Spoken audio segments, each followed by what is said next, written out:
The homeless living under viaducts were forced to leave. It got many thinking about the state of homelessness here in our city, particularly in the Latino community, something that it's not often talked about. Nelly Vasquez-Roland, president of a Safe Haven Foundation, is joining us now to talk solutions. Nelly, thank you for coming in. Nice to have you. Thanks for having me, Lourdes. Nice to see you. So you hear the story about the tent cities being taken down, these folks being forced to move. What alternatives, what solutions are there for them and some of the other homeless around Chicago? Well, the issue of homelessness, we didn't get here, Lourdes, overnight. And I often refer to a lot of the root causes that lead people to homelessness. To really understand the problem, we need to understand that it's not a homogeneous situation that leads people to homelessness. There's a lot of different reasons. So what's the beauty of a safe haven is that we take the time to really understand the root causes as to why people are in crisis. Oftentimes it's domestic violence, right? A woman escaping a dangerous situation with her children. It is the issue of drug and alcohol addiction. We know the opiate epidemic is really raging on, and we're losing 91 people a day because of it. We are having people coming out of the prison system with no opportunities and no hope. And they're ending up on our doorstep and on the streets of Chicago because the process of getting them engaged into a system that's going to provide them shelter, that's going to provide them food, and that's going to connect the dots for them in terms of, job training, education, treatment, things like that, is available to people at a safe haven.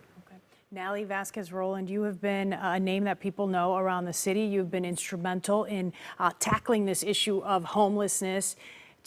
Is the city sort of working with these folks to get them some help? Because it seems like the people that were in these tent cities are kind of alone, not really knowing what to do, right? Yeah, well, I often advocate for a more coordinated, integrated approach that's really holistic and multidimensional.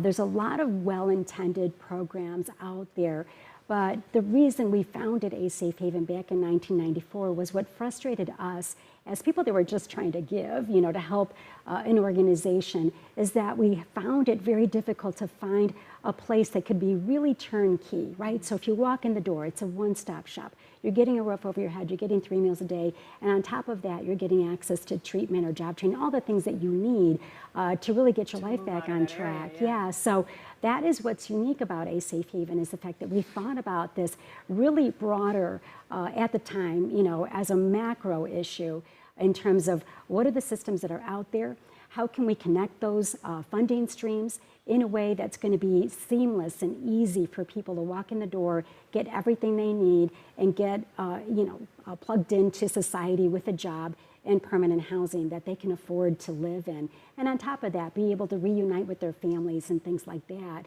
in a way that's going to be sustainable. So people that come to a Safe Haven, they might be with us for 30 days. People lose a job overnight, they're in trouble, they need a place to go and start over. Yeah. We help them, but we also help people that have been in crisis for decades. So like I said, it's not a homogeneous situation. We just saw these hurricanes. We just saw these earthquakes.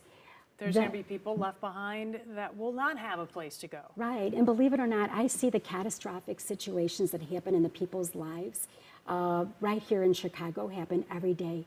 They don't make headlines, but the trauma is the same, What's the story within the Latino community? Because sometimes I think, number one, it doesn't get talked about. Number two, is the problem just not as severe within our neighborhoods, Humboldt Park, Little Village? Yeah, I think it definitely is. It is an issue, and there's a lot of reasons why the Latino market, does not reach out for help.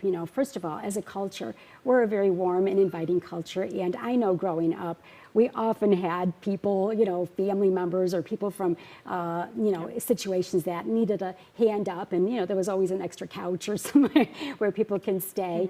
Mm-hmm. It's not uncommon for Latinos to double up and triple up in terms of families moving into a 3-bedroom apartment. It's not uncommon at all. What we advocate for is really helping people get access to all the services. We do help Latinos in the community, but I know it's not enough. There's also the concern about the fact fact that, for illegal immigrants, they're afraid to show up and ask for help because they worry about that in terms of what that would mean to their, their status in terms of being, undocumented. We help people from everywhere. The status does not matter.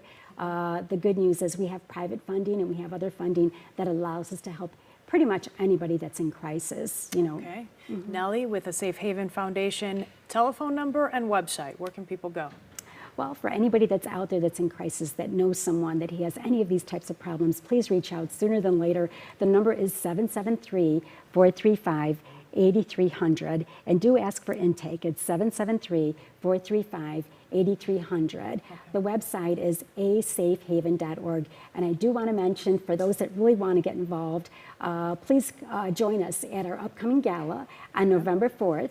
We're going to be hosting a gala at CineSpace Film Studio, which is home to Empire and to Chicago PD. Yeah. And we're going to be honoring Alex Pizios and the founder, Nick Mikopoulos, for their efforts in really creating some economic development in the North Lawndale community. All right, Nellie, thank you. Thank you so much. Good luck to you.